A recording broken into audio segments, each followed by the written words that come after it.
Hello, and welcome to the Oregon Business Matters podcast, brought to you by Oregon Business and Industry, your statewide chamber of commerce. At Oregon Business Matters, we focus on insights, issues, and initiatives that impact Oregonians' shared prosperity and the state's economic health. I'm Angela Wilhelms, President and CEO of OBI, and your host here at Oregon Business Matters. Today, I have the pleasure of talking with Jeff Stone, Executive Director and Chief Executive Officer of the Oregon Association of Nurseries, which represents Oregon's large, actually very large, nursery and greenhouse industry. Jeff joined OAN way back in 2005, and has led the organization for the past 15 years. And I know from personal experience in working with Jeff as a colleague and as a friend that he is an unfailing champion for his members in the industry. Jeff, thank you for joining me today. Really happy to be here. Well, okay. I suppose this is the obvious first question, but just tell us a little bit about the nursery industry. I think a lot of people know about it, but don't really know about it. And so what are some of the numbers, some of the statistics? Just sum it up for us. Well, first of all, we're not kids, so we get a lot of calls thinking about nurseries. You actually stole, that's a question later on. Oh, I was gonna directly ask you, quote, how often do people think you're talking about babies when you first introduce your work? Quite a few. Okay. And then there's also nurses, so whatever. The nursery industry, if you go outside and look around, that's the nursery industry. So trees, plants. We have a large organization. We're in Oregon very grower centric. Other parts of the states, other states can be retail oriented or a mixture therein, but we're very heavily on the grower side of the equation. We're the largest sector of agriculture in the state. $1.2 billion coming back to the state in traded sector dollars. We're the third largest nursery state in the country. So little tiny Oregon. California is number one in everything that they wish to be. Florida is number two, but they cheat. They count citrus as nursery stock, but, let them be number two. Let them have that. And so most of what we grow goes outside of the state. About 80% of what we grow. And we typically, if you think about where our markets are, it's all throughout the United States. We don't quite do a lot of tropicals, so parts of Florida would not be as prevalent for us. But we can ship to any weather specific area. Our largest trading partner outside of the United States is Canada. And then we have a growing market in Korea in the Pacific Rim. All right. So talk a little bit about, you export this both domestically and internationally. I think one of the things that always challenges my intellectual capacity, if you will, when it comes to your industry is how one state, geographically diverse as it is, can grow things that are desirable in so many other geographies. I mean, you excluded Florida, but otherwise that's a pretty geographically or climate diverse, list of trading partners. How does that work? Well, that's a great question. First of all, we have some of the best soils we can grow in. So we're predominantly as an industry in the Willamette Valley. So if you think from Gresham down past Eugene, then it starts to thin out as we get to the California border. Our temperatures, our climate here, really, we don't get too hot in summer and we don't get too cold. So our ability to grow to almost any destination. So if you think about like the Colorado market, we can grow certain types of trees that really do well in that market. And then if you're looking at North Carolina or Tennessee, we can also grow into that climate. So our ability to do it in the ground, but also in greenhouses, really allow us to have a lot of different options of where this plant material can go. What is the state soil, state of Oregon? Do you know this? No, it's good soil.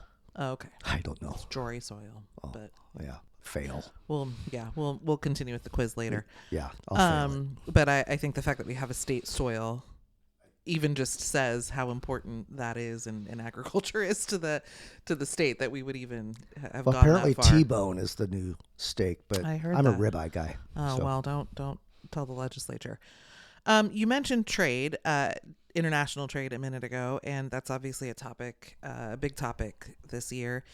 And Oregon is one of a handful of states that is a net export state. We are heavily trade dependent in a variety of sectors, including agriculture. You talked about your trading partners. So first, thank you for what your growers do to help export Oregon to the rest of the world and generate that surplus. Um, you mentioned trading partners. I'd be remiss if I didn't ask, are you seeing, is the industry seeing any impacts from, in particular, the Canada conversation? yes, we are seeing it in many different forms. I just returned from Ottawa with a national, like my counterparts throughout North America, and I saw firsthand the anti-American, Canada first point of view. Everything from Canadian pride to buy Canadian to it, like in the commercials when I was watching a hockey game, was a liquidation sale for furniture that we're getting rid of everything American. And what we have found is that the Canadian market's about 10% of what we do. But I have growers who have had relationships with garden centers in Canada have their orders canceled. Wow. Because they just can't put it on the shelf and have it sell. So I have one that has lost 40% of his business in Canada. Wow. And 10%. I mean, that's significant. That's a big chunk when you're talking about a $1.2 billion.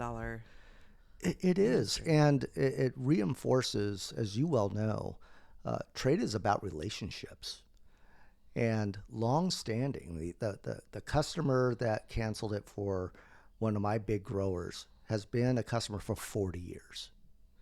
But the whole 51st state thing really makes them angry. Yeah, and again, I don't think a lot of people wake up every day thinking about the different ways that can manifest right here in our own backyard. The other thing I find fascinating about your industry, and there are a lot of things I find fascinating, but is the symbiotic relationship your growers have with other Oregon companies. Businesses thrive off of each other, through supply chains and things of that nature. But my understanding is that the Oregon's nursery industry supports Oregon manufacturers, whether it's volcanic glass or some of the other growing, products to help grow in the greenhouses or in the fields. Can you talk a little bit about that and sort of the broader ecosystem that your industry is a part of? Why, sure. I think that you can answer it in two different ways. The supply chain side is we're very interdependent.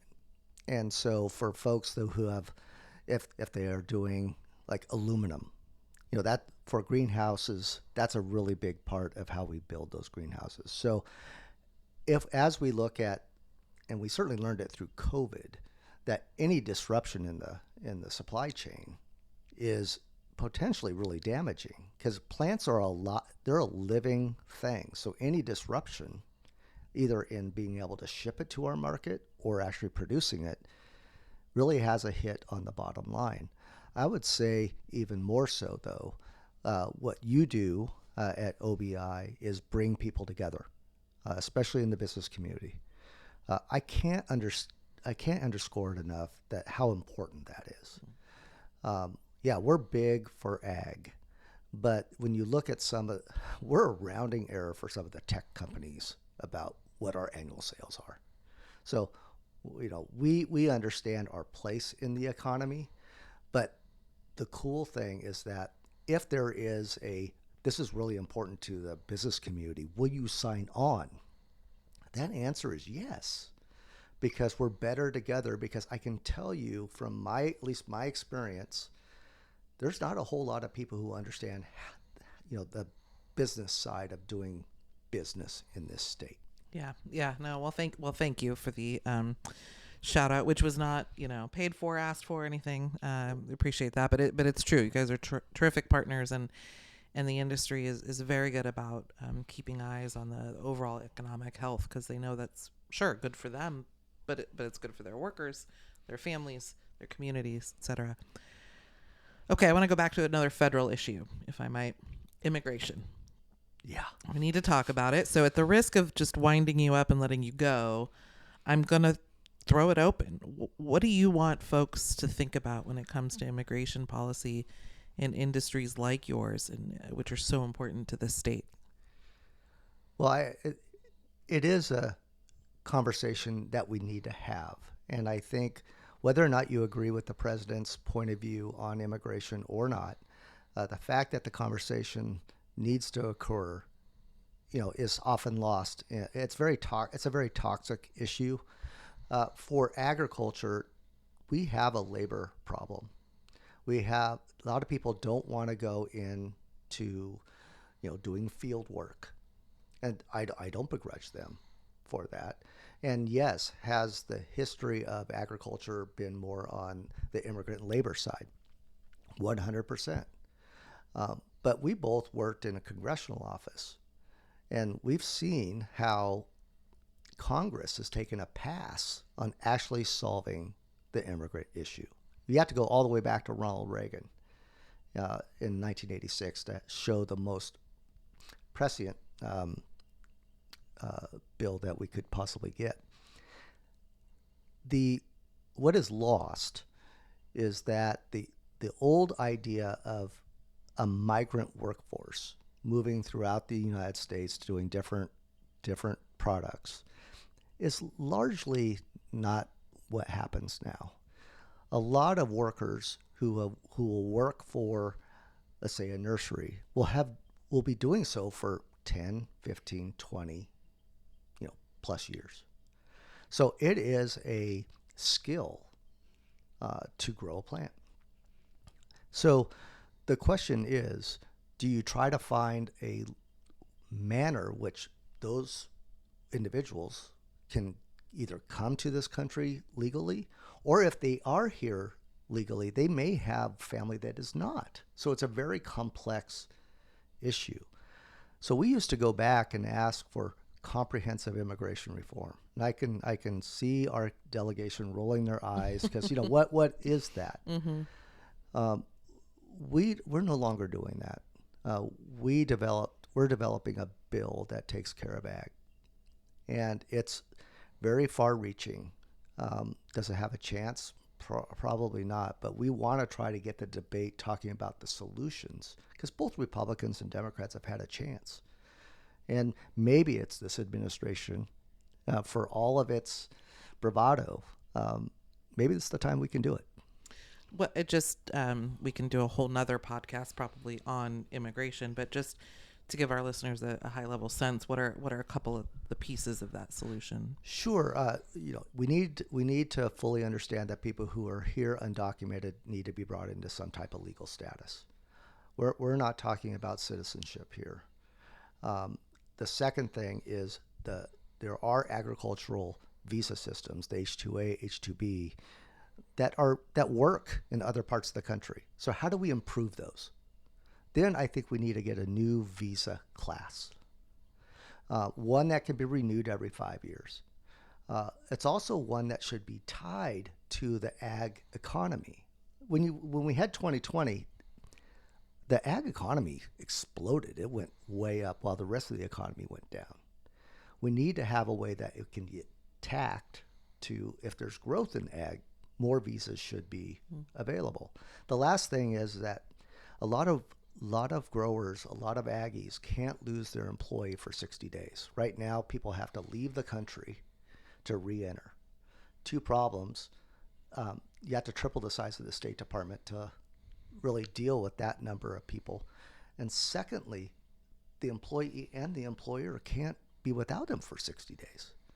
So what I found is that I have no idea how international airports work. I met with Curtis Robinhold and asked him, okay, all right, how can we use international airports as do a little button hook?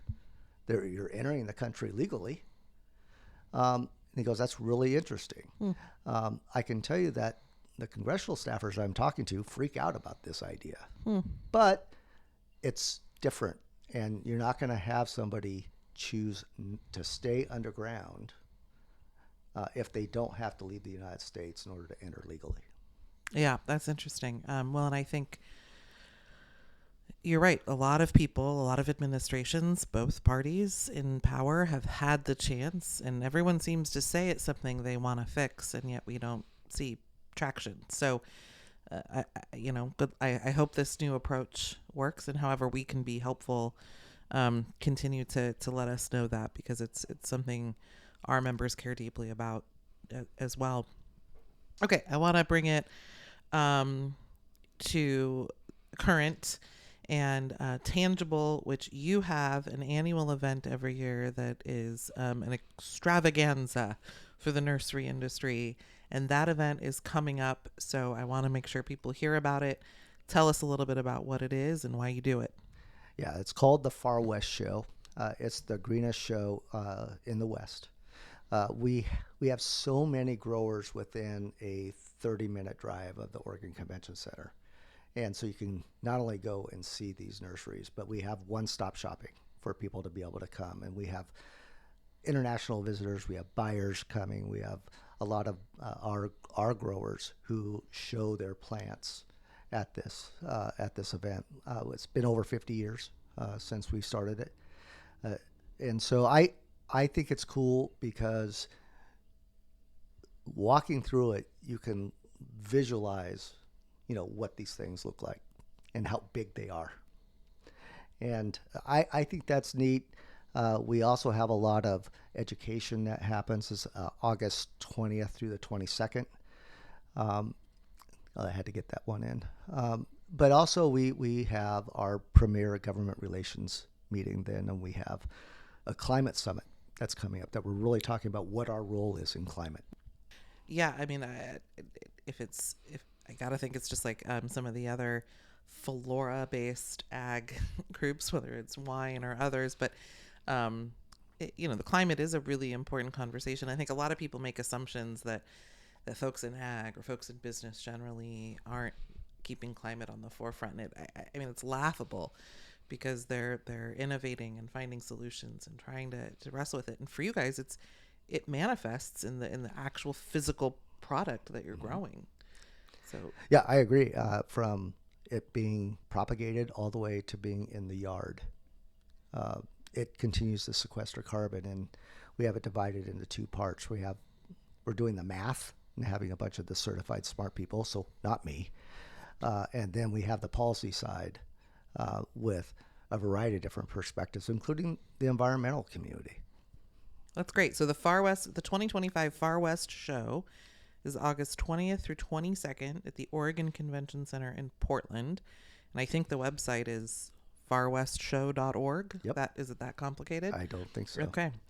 So folks should go there to learn more and figure out what they can see. I have a couple of rapid fire questions for you, if that's all right. Fantastic. You already stole the nursery baby one, but do you have a green thumb yourself?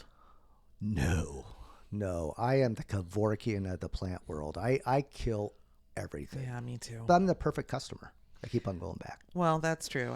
I've managed to kill bamboo, which is a relatively impressive. Thank you.